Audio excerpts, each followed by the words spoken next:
प्यारी साध संगत जी, राधा। अज असी बुल्ले शाह की काफी लै रहे हाँ। इस छोटी जी काफी दे विच अज बुल्ले शाह सानू समझाउणगे कि सतगुर अपने दे नाल किन्ना कु प्यार होना चाहिए है, सतगुर अपने नाल किन्ना कु वसाल होना चाहिए है। अगर साडे अंदर प्यार नहीं है तो सतगुरु साडे ते राजी नहीं हन। अगर साडे अंदर सच्चा इश्क, सच्ची मुहब्बत अपने सतगुरु वास्ते नहीं है, सतगुर साडे ते खुश नहीं हन। सो इस छोटे जे शब्द दे विच अज सानू यही पता लगेगा कि सतगुरु किड्डी वड्डी हस्ती हुंदा है। सतगुरु अपने सेवक नू, अपने सत्संगी नू की कुछ देना चाहुंदा है और असी किस तरीके दे नाल अपने सतगुरु दे पासों ओ मुहब्बत, ओ प्यार लै सकते हाँ। बुल्ले शाह बारे आप जानते हो कि आप बड़े एक लतड़क महात्मा होए हन। पहला इधर काबल कंधार वाल रहिंदे सी, फिर लाहौर दे कोल एक पांडो के पिंड है, उत्थे आके आपने एक मसीत मल लई। मसीत दे विच सत्संग करया करते सी। 10-10, 15-15, 20-20 आदमी इकट्ठे हो जाना, उन्हां नूं सत्संग सुनाया करना, समझाया करना। आप गुरु गोबिंद सिंह जी दे समकाली होए हन, गुरु गोबिंद सिंह जी दे वक्त होए हन। क्योंकि आप लिखते ने, बात कहूं मैं तब की, बात कहूं मैं अब की, जे ना होते गुरु गोबिंद सिंह सुनत होती सबकी। उस टाइम दे विच आपने अजे तक कोई गुरु धारण नहीं सी कीता।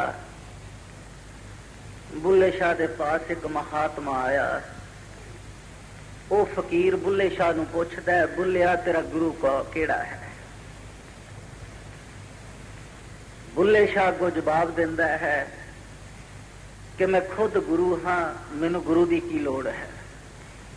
मेरे विच रिधियां सिद्धियां हन, मैं लोकां नूं ज्ञान दिंदा हाँ, इस वास्ते मैनू गुरु की जरूरत नहीं है। उस महात्मा ने समझाया, बुल्लिया ज्ञान एक बड़ी वड्डी चीज है, बड़ी उच्ची चीज है, बड़ी सुच्ची चीज है।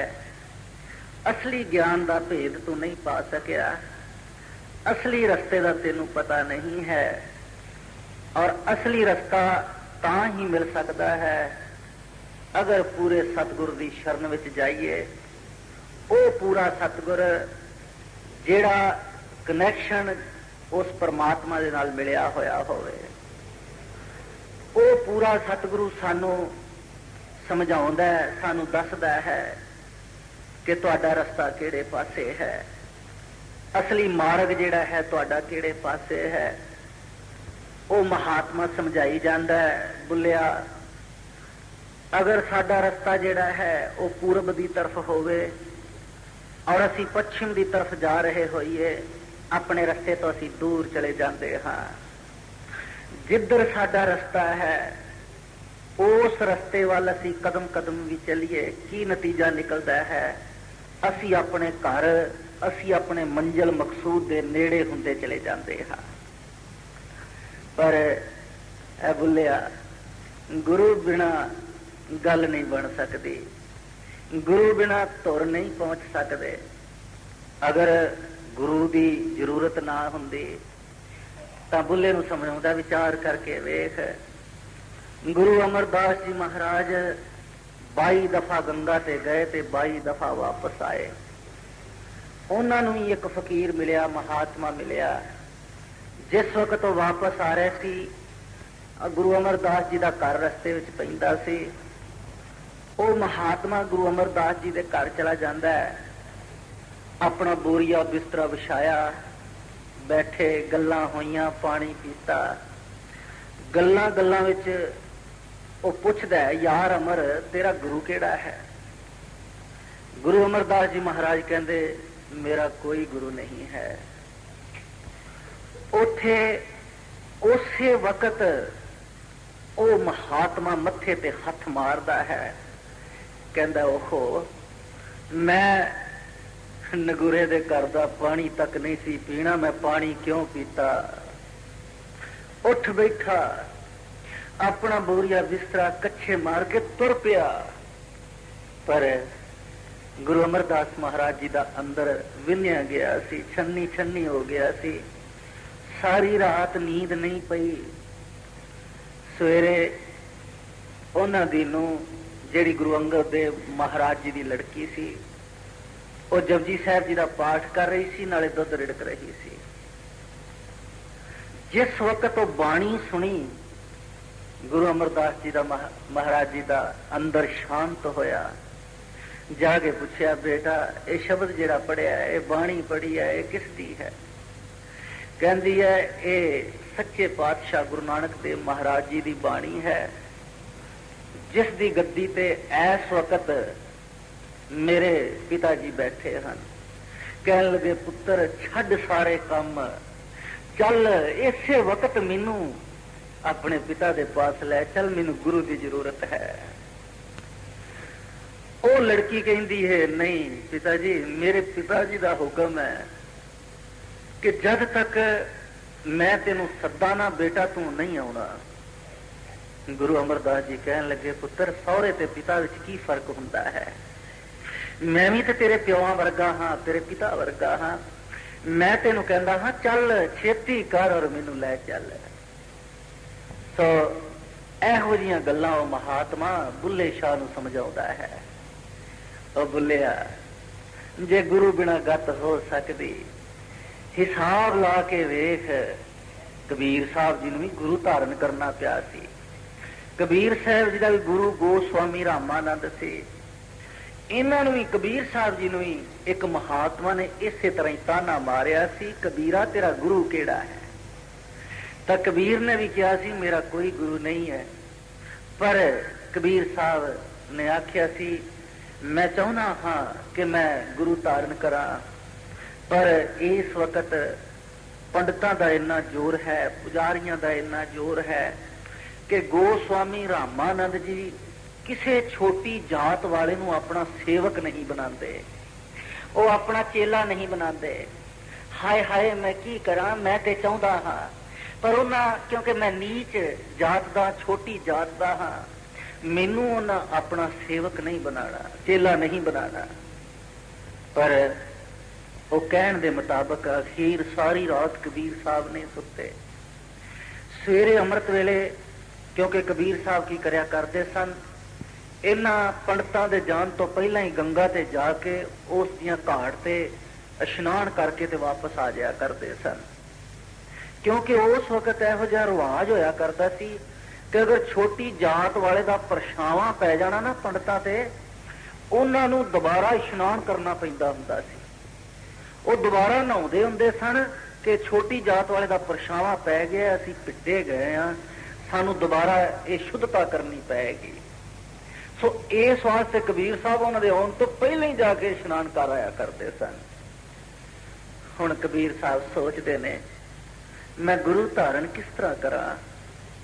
अखीर विचार करके की करते ने, गंगा के घाट ते जाके मूंह नेरे ही पौड़ियां दे उत्ते लम्मे पै गए, जिथे गोस्वामी रामानंद जी आके इशनान करया करते सन। गोस्वामी रामानंद जी जिस वक्त पौड़ियां तो थले उतर रहे ने, उन्हां दे चरणों की ठोकर जिहड़ी सी ना कबीर साहब जी नूं वजी। जदों कबीर साहब नूं ठोकर वजी, एकदम गोस्वामी रामानंद जी उत्थे खड़े हो गए, कहन लगे उठ राम के बंदे राम कहो। कबीर साहब ने चरण पकड़ के मत्था टेक दिता, गुरु धारण कर लिया और उस राम नूं नाम समझ के आपने सिमरन करना शुरू कर दिता। सो ओ महात्मा जी बुल्ले शाह नूं समझाउंदा पिया, बुल्लिया गुरु बिना गत नहीं, गुरु बिना पार उतारा नहीं हो सकता। बाणी विच गुरु नानक देव जी महाराज समझाउंदे ने, कहंदे नगुरा महल ना पाईए।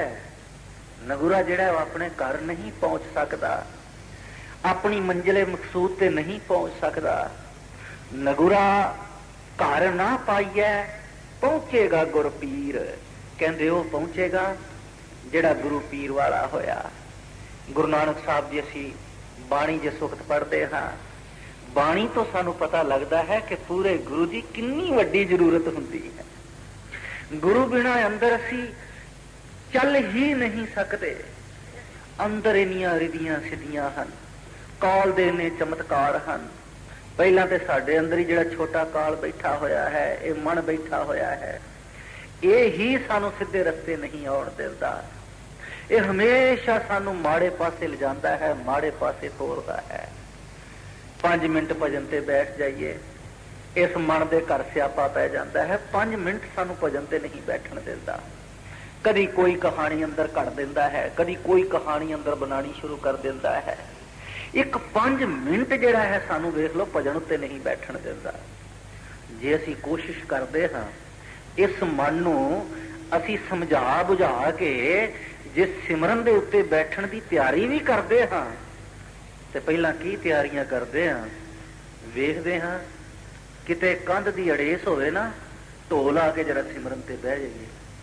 डबल बैड होवे, पिछे ढो होवे, जिथे असी ढो ला के बह जाइए, ये लक जिहड़ा ना दर्द ना करे। ये मन ही साडा ये विचारा करके सानू सिमरन दे उत्ते बिठाउंदा है।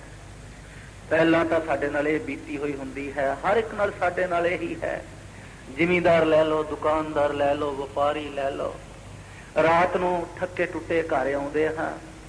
और अजकल के जमाने दे विच देख लो, 2-2 3-3 सब्जियां हुंदियां हन, बड़े बड़े मसाले पाए हुए हुंदे हन।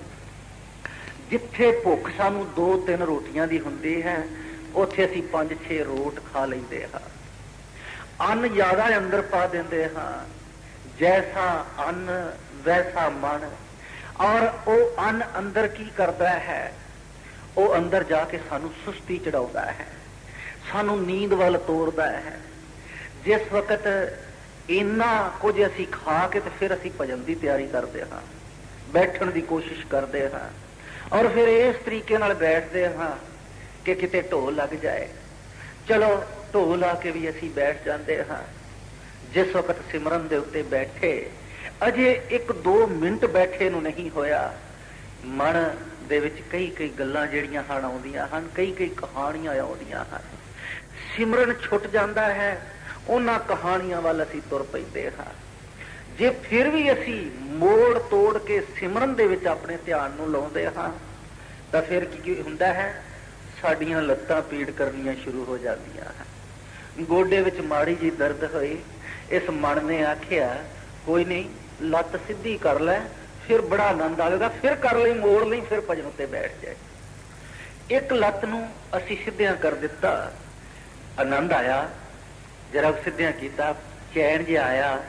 इस मन ने आख्या हुण जरा दूजी भी सीधी कर लै। वो दूजी भी असां जिहड़ी सी सीधी कर दित्ती। हुण कंड जिहड़ी है पिछे ढो लगी हुई है, लत्तां साडीआं सीधियां हन, बैठे सिमरन ते हां, पर की हुंदा है थले सिरकना शुरू कर दिंदे हां। ऐसा होंदा बस 5 मिनटां दा खेल है। वो मन वो काल सानू 5-10 मिनटां च ही बस कुराड़े मारने शुरू कर देते हाँ। सोचते हाँ असी सिमरन ते बैठे हुए हाँ। हुण दूजे पासे मन जिहड़ा है देख लो साडा जानदा ही नहीं है। और जिहड़ा माड़े पासे है मन किड्डी छेती भज भज जाता है। रातां जाग के भी लंघा सकते हाँ, सारा दिन भी मन नूं उस पासे लाई रखते हाँ। चंगे पासे नहीं जाता, माड़े पासे हमेशा ही जाता है। घंटा 1.5 घंटा सत्संग हुंदा है, ये मन सानू सत्संग विच भी निचला बैठन नहीं देता। कदी ख्याल किधर लै जाएगा, कदी किधर लै जाएगा, कदी घड़ियां वाल वेखण लग पेगा, कदी अबासियां लैणियां शुरू कर देगा, कदी कुछ कदी कुछ, कदी ख्याल कुछ कदी ख्याल कुछ। ये मन सानू घंटा 1.5 घंटा सत्संग भी नहीं जे सुनन देता। दूजे पासे इस मन नूं वेख लो, असी फिल्म दे विच 3 घंटे बैठा रहिंदा है और इंज आकड़ के बैठा रहिंदा है, इहनूं चेता ही नहीं, कोई पता ही नहीं, कोई उबासी ही नहीं। ते मन बाद विच फिल्म खत्म होने तो बाद की कहंदा है, अजे 15-20 मिनट ये स्टोरी इस तरह चलदी ना फिर आनंद आउणा सी। हजे भी उस पासे, हजे भी तवज्जो 3 घंटे बाद भी तवज्जो उस पासे रहिंदी है। ये मन की आदत है, ये काल का एजेंट है, ये छोटा काल है मन। और ये मन सानू चंगे पासे नहीं आउण देता, हमेशा सानू माड़े पासे ले जाता है। हिसाब ला के वेख लो, 7 दिनां दे विच एक दिन आउंदा है और एक दिन दे विच आ घंटा 1.5 घंटा आउंदा है। क्यों? हफ्ते विच एक मंगलवार आया और एक मंगलवार विच आण के असीं घंटा 1.5 घंटा सत्संग सुनना है। 7 दिनां विच एक दिन और एक दिन विच एक घंटा 1.5 घंटा। पर ये मन जिहड़ा है ये सत्संग विच भी नहीं जे आउण दिंदा। ये घर बैठिया पहला सत्संग ते आउण वास्ते मूड बनाउंदा है। माड़ी जी सिर दर्द होण लग पै, माड़ा जा किते जुकाम लगा होए, की कहंदा मन, चलो उत्थे भी ते टेप रिकॉर्ड ही चलना है। आपां घर जू 1000 रुपया खर्चा टेप रिकॉर्ड लिआंदा होया है, इत्थे ही असीं सुन लैंदे हां। ये मन सत्संग विच नहीं सानू आउण दिंदा। बड़ियां बड़ियां कहानियां साडे अगे बनांदा है, बड़ियां बड़ियां अड़िचना साडे अगे खड़ियां करदा है। ये नहीं सोचदा भलिया लोका तू 6 दिन एवें माड़े कम्मां विच गुजारे, 7वां दिन आ गया, तेरा मौका वो आ गया चंगे पासे लगन दा। एक घंटा 1.5 घंटा जाके सत्संग सुनिया। वड्डे महाराज जी क्या करते सन, जिथे 5 सत्संगी प्रेमी बैठे होण वो क्या करते सन, उत्थे मैं साक्षात मौजूद हुंदा हां। जिथे इन्नी संगत और इन्नी संगत ते सानू दर्शन मिलते हैं, पता नहीं किन्ने को पाप साडे जेड़े हन ददन हो जाते हैं, सड़ के सुआह हो जाते हैं। ये मन सोचदा घर बैठिया ही सुन लै। मकसद की है, ये मन सानू जेड़ा है चंगे पासे नहीं जान देता, हमेशा जेड़ा है ये माड़े पासे ले जाता है। ये मन की आदत है, ये मन का कर्तव्य है, क्योंकि काल का ये एजेंट है।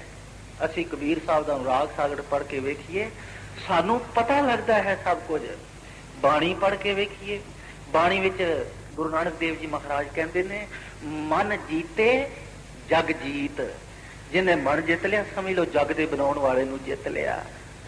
स्वामी जी महाराज जी की बाणी पढ़िए, स्वामी जी महाराज कहते ने, जिन्होंने मार मन डाला उन्हीं को सूरमा कहना, ये बड़ा है बैरी मन घट में, इसी का मारना कठिना। इस मान नू ही मारना कठिन है।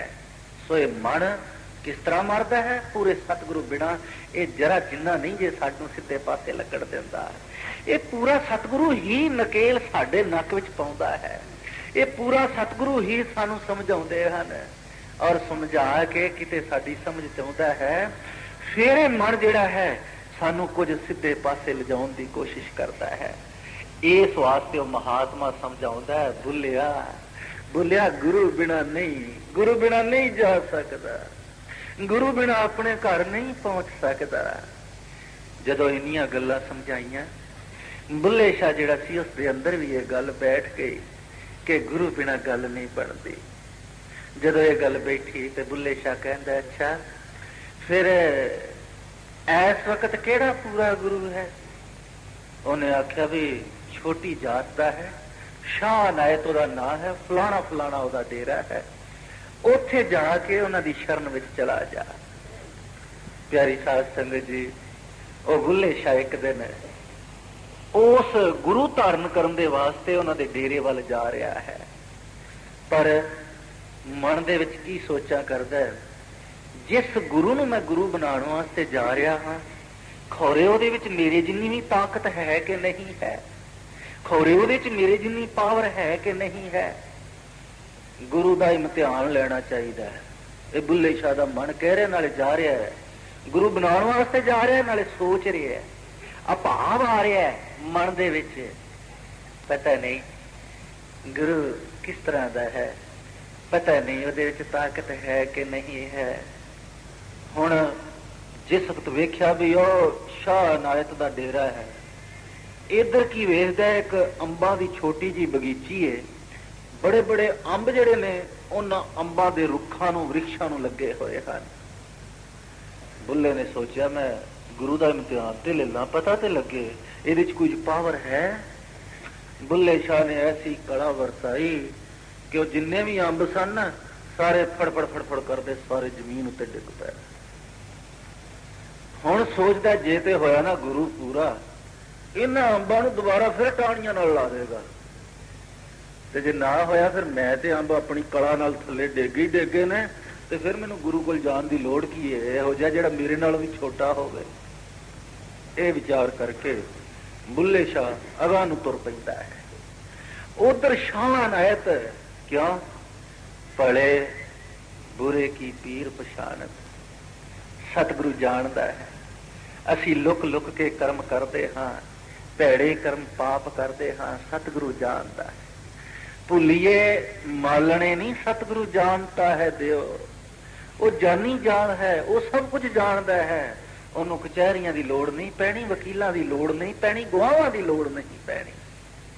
ਸੋ ਸ਼ਾਹ ਨਾਇਤ ਨੇ ਆਪਣਾ ਇੱਕ ਸੇਵਕ ਭੇਜਿਆ, ਜਾਓ ਉਹ ਜਿਹੜਾ ਆਦਮੀ ਜਾ ਰਿਹਾ ਨਾ ਉਹਨੂੰ ਜਾ ਕੇ ਆਖੋ, ਭਲਿਆ ਲੋਕਾ ਕਿਉਂ ਇਹਨਾਂ ਰਿਧੀਆਂ ਸਿੱਧੀਆਂ ਚ ਪਿਆ ਹੋਇਆ ਹੈ, ਜਿੱਧਰ ਤੂੰ ਆਇਆ ਆ ਜਾ ਸਿੱਧੇ ਪਾਸੇ।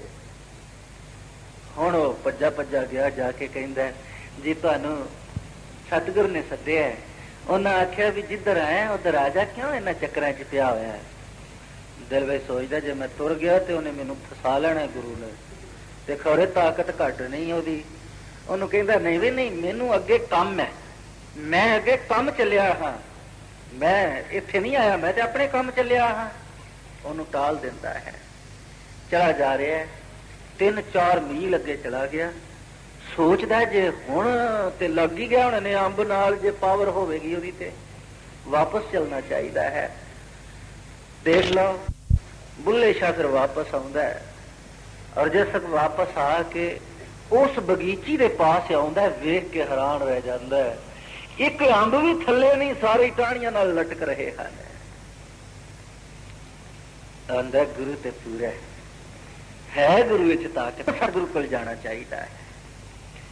ਮਨ ਦਾ ਸਹਿੰਸਾ ਜਿਹੜਾ ਸੀ ਉਹ ਨਿਕਲ ਜਾਂਦਾ ਹੈ, ਕਿਉਂਕਿ ਗੁਰੂ ਨਾਨਕ ਸਾਹਿਬ ਪੂਰੇ ਗੁਰੂ ਦੀ ਨਿਸ਼ਾਨੀ ਦੱਸਦੇ ਹਨ। ਕਹਿੰਦੇ ਨੇ ਸਤਿਗੁਰ ਮਿਲੇ ਤਾਂ ਸਹਿਸਾ ਜਾਈ। ਸਤਿਗੁਰੂ ਪੂਰਾ ਮਿਲ ਜਾਏ, ਸਾਡੇ ਅੰਦਰੋਂ ਸ਼ੰਕੇ ਕੱਢਦਾ ਹੈ ਸਤਿਗੁਰੂ, ਸਹਿਸਾ ਸਾਡੇ ਅੰਦਰੋਂ ਚਲਾ ਜਾਂਦਾ ਹੈ। ਗੁਰੂ ਮਿਲੇ ਤਾਂ ਸਹਿਸਾ ਜਾਈ, ਕਿਸ ਹੋਂ ਪੂਜੂ ਕੋਈ ਦੂਜਾ ਨਜ਼ਰ ਨਾ ਆਏ। ਕਹਿੰਦੇ ਫਿਰ ਕਿਹਦੀ ਪੂਜਾ ਕਰਾਂ, ਫਿਰ ਉਹਦੇ ਬਿਨਾ ਕੋਈ ਨਜ਼ਰ ਵੀ ਨਹੀਂ ਆਉਂਦਾ। ਅੱਜ ਬੁੱਲੇ ਸ਼ਾਹ ਗੁਰੂ ਦਾ ਇਮਤਿਹਾਨ ਲੈ ਕੇ ਸਤਿਗੁਰੂ ਦੇ ਕੋਲ ਗਿਆ। ਜਾਂਦਿਆਂ ਨੂੰ ਕੀ ਵੇਖਦਾ ਕਿ ਸ਼ਾਹ ਨਾਇਤ ਜੀ ਗੰਢੇ ਦੀ ਪਨੀਰੀ ਜਿਹੜੀ ਉਹ ਲਾ ਰਹੇ ਨੇ, ਉਧਰੋਂ ਗੰਢਿਆਂ ਦੀ ਪਨੀਰੀ ਪੁੱਟਦੇ ਨੇ ਨਾ ਬਿਨਾਂ ਲੜੇਸ ਦੇ ਕੇ, ਉਧਰ ਗੰਢੇ ਲਾਈ ਤੁਰੇ ਜਾਂਦੇ। ਬੁੱਲੇ ਸ਼ਾਹ ਜਾ ਕੇ ਉਹਨਾਂ ਦੇ ਪਾਸ ਚਲਾ ਗਿਆ, ਖਲੋ ਗਿਆ। ਗੁਰੂ ਸ਼ਾਹ ਨਾਇਤ ਆਪਣਾ ਕੰਮ ਕਰ ਰਹੇ ਨੇ। ਬੁੱਲੇ ਸ਼ਾਹ ਨੇ ਗੱਲ ਕੀਤੀ, ਸਵਾਲ ਕੀਤਾ। ਕਹਿੰਦੇ ਨੇ ਰੱਬ ਦਾ ਕੀ ਪਾਉਣਾ। ਆਪਣੇ ਗੁਰੂ ਅੱਗੇ ਫਿਰ ਸਵਾਲ ਕਰਦਾ ਹੈ ਵੀ ਰੱਬ ਕਿਸ ਤਰ੍ਹਾਂ ਮਿਲਦਾ ਹੈ, ਰੱਬ ਨੂੰ ਅਗਰ ਪਾਉਣਾ ਹੋਵੇ ਤੇ ਕਿਸ ਤਰ੍ਹਾਂ ਲੱਭੀਦਾ ਹੈ, ਕੀ ਪਾਉਣਾ। ਤੇ ਸ਼ਾਹ ਨਾਇਕ ਨੇ ਅੜੇਸ ਦੇ ਕੇ ਇੱਕ ਗੰਢੇ ਨੂੰ ਪੁੱਟਿਆ ਤੇ ਪੁੱਟ ਕੇ ਦੂਜੇ ਪਾਸੇ ਲਾਉਂਦਾ ਹੋਇਆ, ਭਾਈ ਇਧਰੋਂ ਪੁੱਟਣਾ ਤੇ ਇਧਰੋਂ ਲਾਉਣਾ ਮਕਸਦ ਇਹ ਹੀ ਹੈ, ਬਸ ਇਹ ਸਾਡਾ ਧਿਆਨ ਹੈ, ਇਹ ਸਾਡੀ ਤਵੱਜੋ ਜਿਹੜੀ ਇਹਨਾਂ ਨਵਾਂ ਖੰਡਾਂ ਵਿੱਚ, ਨਵਾਂ ਦੁਆਰਿਆਂ ਦੇ ਵਿੱਚ ਬਾਹਰ ਪਟਕ ਰਹੀ ਹੈ। ਇੱਕ ਮਕਾਨ ਹੋਵੇ, ਉਹਨੂੰ 9 ਦਰਵਾਜ਼ੇ ਲੱਗੇ ਹੋਏ ਹੋਣ ਔਰ ਉਹ ਦਰਵਾਜ਼ੇ ਵੀ ਖੁੱਲੇ ਹੋਣ, ਖੁੱਲੇ ਰਹਿਣ, ਉਹ ਮਕਾਨ ਕਦੀ ਸਾਫ਼ ਨਹੀਂ ਹੋ ਸਕਦਾ। ਹਨੇਰੀ ਆਵੇਗੀ, ਉਹ ਮਕਾਨ ਕਿਉਂਕਿ ਬੂਹੇ ਖੁੱਲੇ ਹੋਏ ਨੇ, ਕੀ ਹੋਵੇਗਾ, ਉਹ ਹਨੇਰੀ ਗਰਦਾ ਜਿਹੜਾ ਹੈ ਉਹ ਅੰਦਰ ਜਾਏਗਾ।